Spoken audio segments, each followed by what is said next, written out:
Hello friend, सालों की रसोई में आपका बहुत बहुत स्वागत है। आज मैं बना रही हूँ सर्दियों में बेहद ही फ़ायदेमंद सोंठ के लड्डू। सोंठ के लड्डू बहुत ही फ़ायदेमंद होते हैं। अगर आपके घर में नई माएँ हैं तो आप उनके लिए भी ये लड्डू बना करके रख सकते हैं। तो चलिए इन्हें बनाना शुरू करते हैं। सोंठ के लड्डू बनाने के लिए सबसे पहले हमें चाहिए होगा गुड़। तो यहाँ पर मैंने 1 केजी गुड़ लिया है। गुड़ को हमें अच्छे से चेक कर लेना है, इसमें कोई कचरा या कागज़ वगैरह हो उसे निकाल देंगे।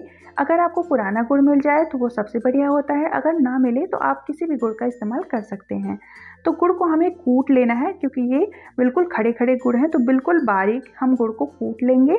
इसके बाद कढ़ाई पे डालेंगे 1/3 कप खसखस। फ्लेम को यहाँ पे मीडियम रखेंगे और मीडियम फ्लेम पे खसखस को चटकने तक भून लेंगे। खसखस जब चटकने लगे तो इसे एक प्लेट में निकाल लेंगे। और यहाँ पे ये देखिए, मैंने सारी खसखस को भून करके अलग कर लिया है। वापस कढ़ाई को गैस पे चढ़ा देंगे और इसे एक बार पोंछ लेंगे। इसके बाद मैंने कढ़ाई पे डाला है 1/3 कप घी।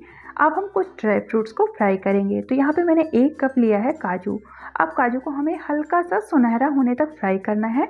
काजू बहुत ही जल्दी कलर बदल देते हैं, तो इसको 1-2 मिनट ही फ्राई करें और जब इसका कलर चेंज होने लगे तो इसे हम निकाल लेंगे। तो फ्लेम यहाँ पे आप लो रख सकते हैं या मीडियम रख सकते हैं, क्योंकि काजू बहुत ही जल्दी फ्राई हो जाते हैं।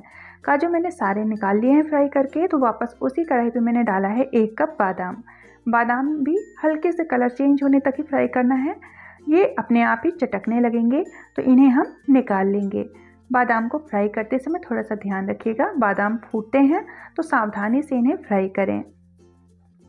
ड्राई फ्रूट्स फ्रेंड्स आप अपने हिसाब से कम भी कर सकते हैं, ज़्यादा भी कर सकते हैं, जैसी आपकी इच्छा हो। या आप चाहें तो बिना फ्राई किए भी ड्राई फ्रूट्स को हल्का हल्का रोस्ट करके लड्डू में डाल सकते हैं। तो यहाँ पे मैं थोड़ा थोड़ा इन्हें फ्राई कर ले रही हूँ। उसके बाद मैंने सारे बादाम को निकाल लिया और 1 कप ही किशमिश को वापस उसी कढ़ाई पे डाल दिया है। किशमिश को भी 1-2 मिनट ही फ्राई कर लेंगे। किशमिश भी बहुत जल्दी ही फ्राई हो जाती है। यहाँ पे ये देखिए, सारी किशमिश अच्छे से फूल करके तैयार हो गई है। तो अब हम इसे भी छान करके निकाल लेंगे।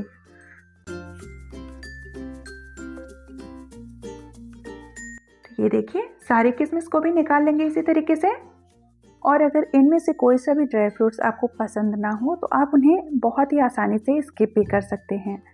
ड्राई फ्रूट्स आप अपने हिसाब से जो पसंद हो उन्हें डालें, जो पसंद ना हो उन्हें आप स्किप कर दें।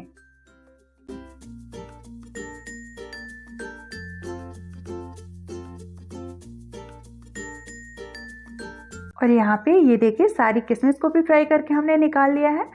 अभी घी है कढ़ाई पे, तो वापस उसी कढ़ाई पे मैंने डाला है 2 कप मखाने। मखाने मैंने 2 कप इसलिए डाले हैं क्योंकि मखाने काफ़ी फूले फूले रहते हैं, ये भुनने के बाद थोड़े कम भी हो जाते हैं। तो मखाने को हमें तब तक भूनना है जब तक कि मखाने ऐसे टूटने ना लगें। एक मखाना आप उठा करके चेक कर लीजिए, मखाने जब अच्छे से फूटने लगें तो उसे भी हम वापस उसी प्लेट पे निकाल लेंगे।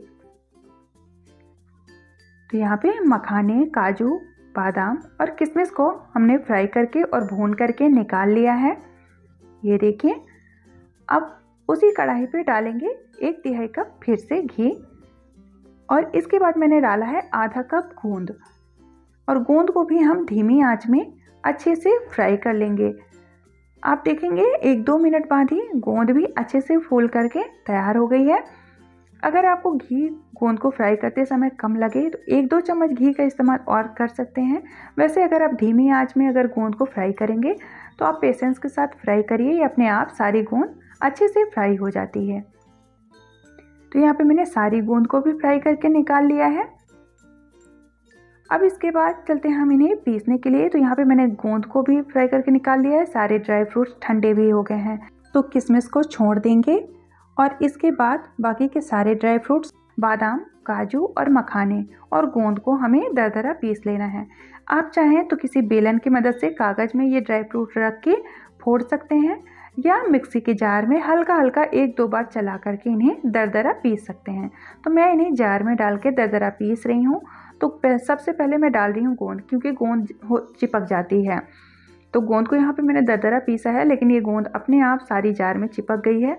तो इसके लिए अब हम इसमें डालेंगे काजू और बादाम को, क्योंकि काजू बादाम को जब मैं इसी जार में पीसूँगी ना तो सारी गोंद अपने आप ही निकल जाएगी। तो सारे काजू और बादाम को भी मैंने जार पे डाल दिया है और 1-2 बार ही मिक्सी को चलाएंगे और ये अपने आप दरदरा पीस करके तैयार हो जाएगा। इससे ज़्यादा हमें इसे ड्राई फ्रूट्स को नहीं पीसना है, हल्के से दरदरे रहेंगे तो ये चंकीनेस जो ड्राई फ्रूट का रहता है ना, वो लड्डू में अच्छा लगता है। यहाँ पे ये देखिए सारे गुड़ को मैंने कूट लिया है। अब जो ड्राई फ्रूट हमने पीस के रखे थे ना, उन्हें भी गुड़ में मिक्स कर देंगे और मखाने को भी मैंने दरदरा पीस लिया है और उसे भी गुड़ में मिक्स कर देंगे। इसके बाद मैंने यहाँ पे 1 कप ही छुहाड़े लिए हैं। छुहाड़े को पहले कूट लिया है, उसके अंदर के बीज निकाल लिए हैं और फिर बारीक बारीक काट लिया है। छुहाड़े को भी मिक्स कर देंगे। इसके बाद जो किशमिश फ्राई करके रखे थे उसे भी डाल देंगे और इसके बाद फ्रेंड्स, अगर आपके पास सूखा नारियल हो तो आप उसे काट के डाल सकते हैं या उसके अलावा आधा कप यहाँ पे डाल सकते हैं सूखे नारियल का बुरादा। आधा कप ही मैंने यहाँ पे सौंठ का पाउडर डाला है और इन सबको अच्छे से मिक्स कर लेंगे। यहाँ पे ये बर्तन थोड़ा सा छोटा पड़ रहा है, मुझे लगता है बर्तन को बदलने की ज़रूरत पड़ेगी। खसखस नहीं डाला था तो खसखस को भी डाल देंगे गुड़ में। और यहाँ पे मैं बड़े परात में सारे मिक्सचर को पलट ली हूँ और सभी को अच्छे से मिक्स कर देंगे। ये अभी काफ़ी सूखा सूखा लग रहा है तो मैं इसमें डाल रही हूँ आधा कप ही घी और घी को भी डाल के गुड़ में अच्छे से मिक्स कर देंगे। और ये देखिए सारा मिक्सचर अच्छे से मिक्स हो गया है। तो अब हम बनाएंगे इसके लड्डू। तो लड्डू आप अपने पसंद के हिसाब से, बड़े या छोटे, जैसे साइज में आपको पसंद हो वैसे आप बना सकते हैं।